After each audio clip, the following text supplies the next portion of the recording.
country. God is good all the time. Well, Cody and I are here today getting ready to move this 3,000 gallon stainless steel milk tank. See if my theory works out for us.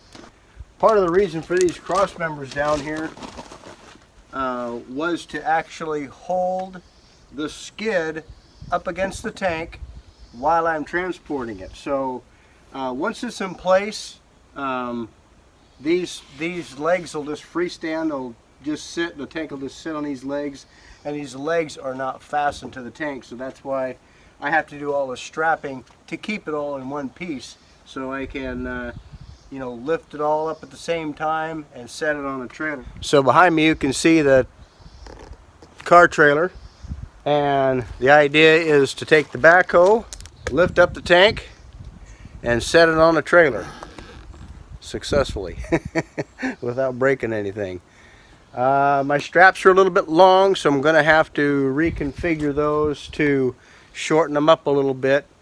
I think what I'll do is I'll take a clevis and put these two ends together and then just drape it over the bucket and then curl the bucket some so it's suspended on the cutter edge.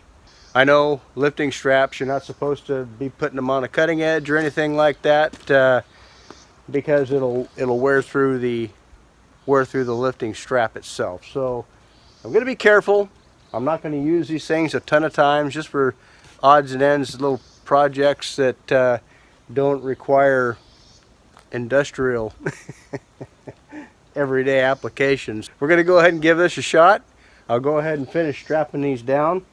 On the bottom I simply have some rope tied to the 2x6s that are going across the cross pieces, and I have them looped to the other side and just hook into them.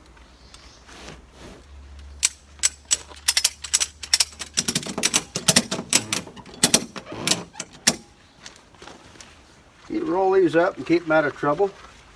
I'm going to end up putting 4 straps on here. I know that's overkill, but that'll give that equal distribution across the tank to lift up the skid with the tank at the same time.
rest is history.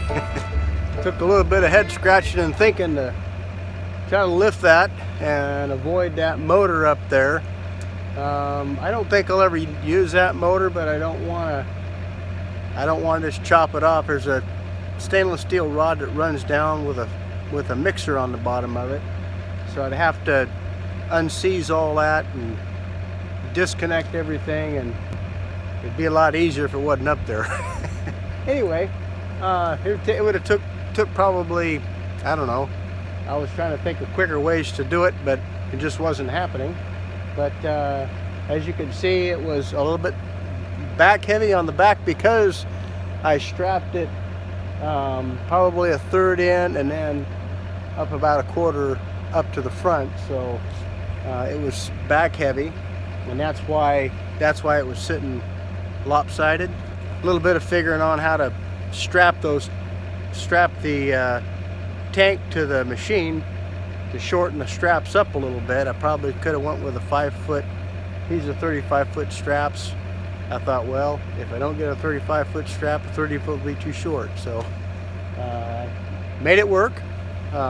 Machine is actually just about at the limit right there. If that, like I say, if that mixer wasn't there, I could have lifted this up a lot faster and stuck it on there. Gotta miss the wheel wells.